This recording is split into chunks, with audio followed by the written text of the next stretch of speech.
تو اللہ تبارک و تعالیٰ فرماتا ہے کہ وَإِنَّكَ لَتُلَقَّى الْقُرْآنَ مِن لَدُنْ حَكِيمٍ عَلِيمٍ، اور بے شک ضرور یہ قرآن آپ پر حکمت والے اور علم والے کی طرف سے ہے۔ اب چونکہ کفار مکہ بھی اور دیگر امتوں کے کفار وہ اللہ کی جانب سے جو نبیوں پہ وحی کی جاتی تھی اس کا انکار کرتے تھے، اسی طرح رسول اللہ صلی اللہ علیہ وسلم کا انکار کیا کفار نے اور کہا کہ یہ وحی نہیں ہے۔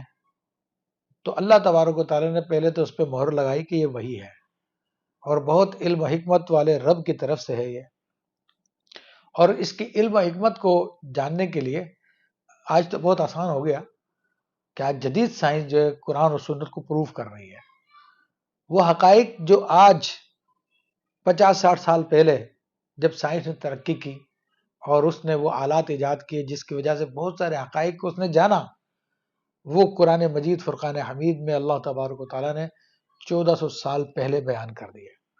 اور یہی وجہ ہے کہ کتنے انصاف پسند سائنسدان جب انہوں نے اپنی تحقیق دنیا کے سامنے پیش کی اور ان کو بتایا گیا کہ قرآن میں یہ چیز موجود ہے تو وہ لوگ مسلمان ہو گئے۔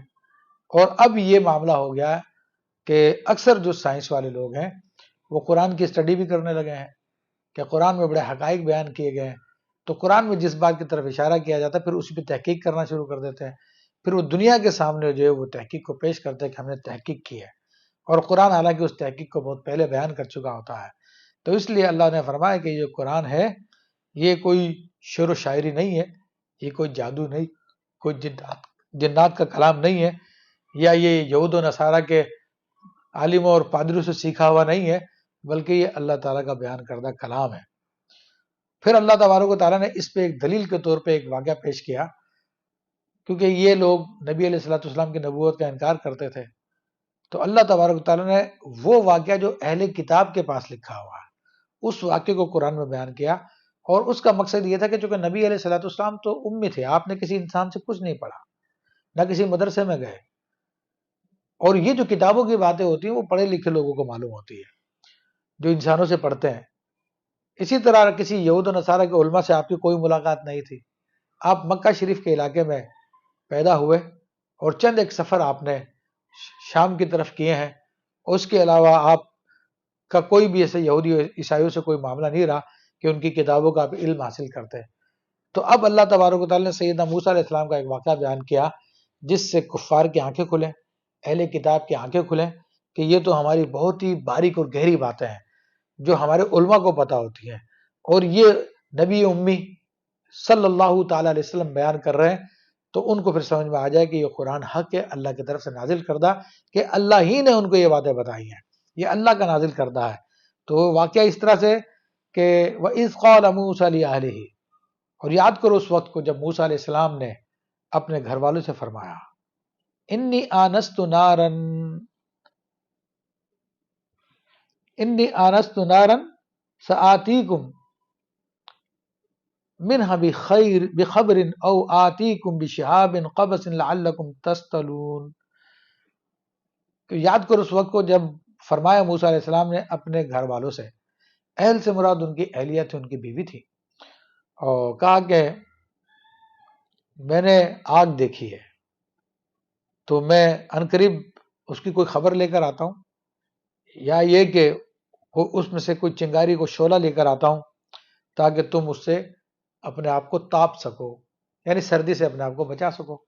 تو حضرت موسیٰ علیہ السلام مدین میں شعیب علیہ السلام کی خدمت میں تقریباً 10 سال رہے، اور پھر ان کی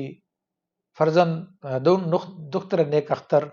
حضرت سیدہ صفورہ رضی اللہ تعالیٰ سے ان کی شادی ہوئی، تو وہ ان کو لے کر سفر میں تھے، اور سفر میں آپ راستہ سے ہٹ گئے اور رات کا ٹائم ہو گیا اور سخت سردی تھی،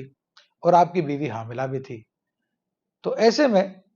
حضرت سیدنا موسیٰ علیہ السلام بکریاں چرا رہے تھے، بکریاں ان کے ساتھ تھی، تو اچانک بکریوں نے بھاگنا شروع کر دیا۔ پھر موسیٰ علیہ السلام نے بکریوں کو جمع کیا، ان کو آواز دی، بکریاں جمع ہوں گی۔ پھر تھوڑی دیر بعد پھر واپس بکریاں دوڑنے لگی، ادھر ادھر بھاگنے لگی، پھر آپ نے ان کو جمع کیا، پھر تھوڑی دیر بعد پھر بکریاں دوڑنے لگی، تو آپ نے بکریوں کو جمع کیا، اور جب آپ نے کھڑے ہو کے دیکھا تو آپ کو دور ایک روشنی نظر آئی، تو اسی روشنی کی طرف حضرت موسیٰ علیہ السلام اشارہ کر کے کہہ رہے ہیں کہ میں نے آگ دیکھی ہے، جو دور سے آگ لگ رہی تھی، اصل میں یہ آگ نہیں تھی، یہ رب کریم کی تجلی تھی جو ایک درخت پہ ہوئی۔ تو فرمایا کہ میں نے آگ دیکھی ہے، تو میں ابھی آتا ہوں، اس کے بارے میں معلومات کر کے آتا ہوں یہ کیا ہے، اور یا یہ کہ اس آگ کی کوئی چنگاری لے کے آؤں گا، کوئی شعلہ لے کے آؤں گا، تاکہ اس سردی کے موسم کے اندر آپ جو ہے سردی سے بچ سکیں۔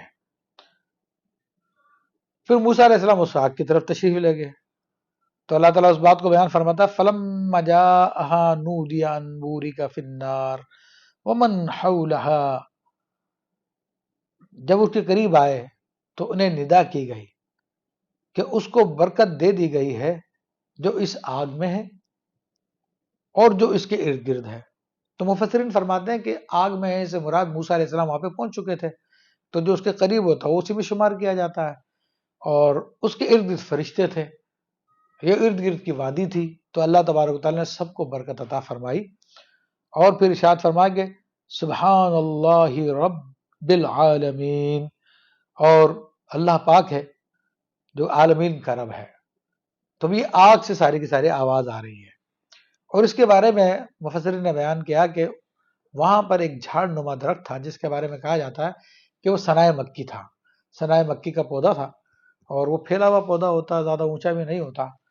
تو اس سے یہ روشنی آ رہی تھی، اور موسیٰ علیہ السلام جو کلام سن رہے تھے وہ درخت کے ہر طرف سے آ رہی تھی، اور نور پھیلا ہوا تھا، وہ آگ نہیں تھی، اور آپ دیکھ رہے تھے کہ وہ آگ کی طرح لگ رہا ہے، لیکن وہ درخت اس آگ سے جل بھی نہیں رہا، اور اسی سے آواز آ رہی ہے، اس درخت سے آواز آ رہی ہے، اور بات کی جا رہی ہے، اور بات کی جا رہی ہے یا موسیٰ انہ انا اللہ العزیز الحکیم، اے موسیٰ بے شک میں ہی اللہ زبردست اور حکمت والا ہوں۔ تو یہاں پہ اللہ تبارک و تعالیٰ نے موسیٰ علیہ السلام کو اپنا تعارف کرایا، اپنا بتایا، یہاں سے آپ پہ نزول وحی کی ابتدا ہوئی، اور سیدنا موسیٰ علیہ السلام یہ ساری کی ساری بات دیکھ رہے ہیں، سن رہے ہیں، اور اللہ تعالیٰ کے کلام کو دیکھ رہے ہیں۔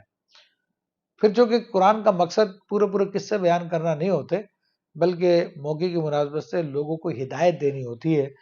تو اب یہاں پر یہ بریفلی طور پہ اس بات کو بیان کیا گیا، باقی کیا باتیں ہوئیں وہ پھر بعض دیگر جگہوں پہ اس کو بیان کیا گیا ہے۔ تو ہم بھی اسی انداز میں جس طرح قرآن نے بیان کیا، پورا قصہ سنانے کے بجائے اسی انداز میں آپ کے سامنے بیان کرتے ہیں۔ پھر اللہ تعالیٰ نے ارشاد فرمایا کہ القی عصاک، اے موسیٰ علیہ السلام اپنی عصا کو ڈال دیجئے۔ تو موسیٰ علیہ السلام کے پاس عصا شریف ہوا کرتا تھا، جس کے بارے میں ایک جگہ پہ پوچھا بھی گیا کہ اے موسیٰ علیہ السلام آپ کے ہاتھ میں کیا ہے؟ تو آپ نے کہا کہ یہ میری عصا ہے، میں اس پہ ٹیک لگاتا ہوں، اور اس کے ذریعے میں جانوروں کو ہانکتا ہوں، اور میرے اس سے بہت سارے کام ہیں۔ تو یہاں پر ان ساری باتوں کو ذکر نہیں کیا گیا، ڈائریکٹ اللہ تعالیٰ نے فرمایا کہ آپ اپنی عصا کو زمین میں ڈال دیجئے۔ ابھی اللہ تبارک و تعالیٰ جب کسی کو اپنا نبی بناتا ہے، وہ مقام نبوت فائز فرماتا ہے، تو اس کو اپنی طرف سے نشانیاں بھی دیتا ہے، اور یہ طریقہ کار اللہ تبارک و تعالیٰ کا ہے۔ اور عام بادشاہوں کے پاس بھی اگر وہ کسی کو اپنا ایلچی بناتے ہیں، کسی کو اپنا خادم بناتے ہیں، یا کسی کو اپنا سفیر بناتے ہیں، تو پھر اس کے ساتھ کچھ علامتیں دیتے ہیں، تو جس سے وہ دوسری جگہ پہ جاتا تو لوگ پہچان لیتے ہیں کہ ہاں اس کے بعد بادشاہ کی علامتیں ہیں۔ تو اللہ کے نبیوں کے لیے جو علامت ہوتی ہے وہ معجزات ہوتے ہیں۔ تو اللہ تبارک و تعالیٰ نے سیدنا موسیٰ علیہ السلام کا معجزہ عطا فرمایا، اور وہی عصا جس سے آپ دن رات کام لیتے تھے، تو اسی عصا کو اللہ تبارک و تعالیٰ نے معجزے میں تبدیل فرما دیا۔ جب موسیٰ علیہ السلام نے اللہ کے حکم پہ اس عصا کو ڈالا